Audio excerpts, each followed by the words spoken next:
آج میں آپ کو حضرت اسماعیل علیہ السلام کی سچی کہانی سناؤں گا جو اسلامی روایت کی ایک قابل احترام شخصیت ہے۔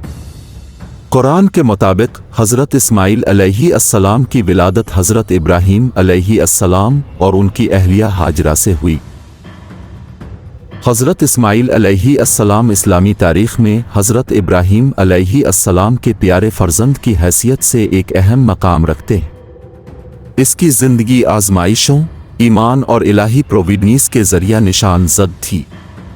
ان کی معجزانہ پیدائش سے لے کر قربانی کے امتحان تک اور زمزم کی دریافت میں ان کا کردار، حضرت اسماعیل کی زندگی کا ہر لمحہ اللہ کی رضا پر اٹل یقین کا ثبوت۔ سالہ سال کی اولاد کی آرزو کے بعد اللہ تعالیٰ نے حضرت ابراہیم اور ان کی اہلیہ سارہ کو بڑھاپے میں بیٹے سے نوازا۔ حضرت اسماعیل کی ولادت الہی مداخلت کی طاقت اور اللہ کے وعدے کی تکمیل کا ثبوت تھی۔ حضرت اسماعیل کی زندگی کا سب سے گہرا لمحہ وہ تھا جب اللہ نے اپنے پیارے بیٹے کو قربان کرنے کا حکم دے کر حضرت ابراہیم کے ایمان کا امتحان لیا۔ باپ اور بیٹے دونوں نے اللہ کی مرضی کی غیر متزلزل اطاعت کا مظاہرہ کیا، اور جس طرح ابراہیم نے حکم کو پورا کرنے کے لیے چھری اٹھائی، اللہ نے مداخلت کی، متبادل قربانی کے طور پر ایک مینڈھا فراہم کیا۔ یہ لمحہ اللہ مرضی کے لیے حتمی سر تسلیم خم کرنے کا مظہر ہے۔ قربانی کے امتحان کے بعد اللہ تعالیٰ نے حضرت ابراہیم علیہ السلام کو حکم دیا کہ وہ حضرت اسماعیل اور ان کی والدہ حجر کو مکہ کی بنجر زمینوں میں لے جائیں۔ اللہ کے منصوبے پر بھروسہ کرتے ہوئے ابراہیم نے واپسی کا سفر شروع کرنے سے پہلے ان کے پاس کھجور اور پانی سمیت محدود سامان چھوڑ دیا۔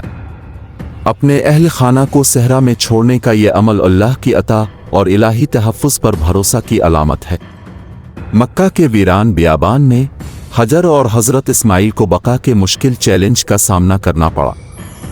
جب ان کا پانی ختم ہو گیا تو حجر اسود صفا اور مروہ کی پہاڑیوں کے درمیان پانی کی تلاش میں بھاگے۔ اسی شدید تلاش کے دوران ہی زمزم کا معجزاتی کنواں نکلا جس نے ان کی پیاس بجھائی اور رزق دیا۔ زمزم کی دریافت اللہ کی رحمت اور اس پر بھروسہ کرنے والوں کے لیے رزق کی دلیل ہے۔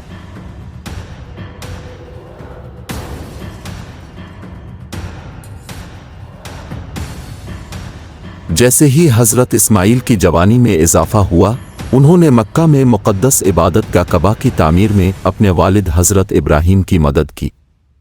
انہوں نے مل کر اسلام کے مقدس ترین مقام کی بنیاد رکھی جو اتحاد، عقیدت اور اللہ کے سامنے سر تسلیم خم کرنے کی علامت ہے۔ حضرت اسماعیل کا سلسلہ نسل در نسل جاری رہا۔ آخرکار آخری نبی محمد صلی اللہ علیہ وسلم کی پیدائش ہوئی۔ ان کی اولاد قبیلہ قریش نے اسلام کی تبلیغ اور اس کی تعلیمات کے تحفظ میں اہم کردار ادا کیا۔ حضرت اسماعیل علیہ السلام کی زندگی ایمان، ایثار اور الہی رزق کا گہرا ثبوت ہے۔ ان کی معجزانہ پیدائش سے لے کر اسلامی تاریخ میں ان کے اہم کردار تک، ان کی زندگی کا ہر لمحہ اللہ کی رضا کے لیے غیر متزلزل عقیدت کی مثال دیتا ہے۔ اس کی کہانی دنیا بھر کے مومنین کو متاثر کرتی رہتی ہے، انہیں اعتماد، فرما برداری اور اللہ تعالیٰ کی رحمت پر بھروسہ کی طاقت کی یاد دلاتی ہے۔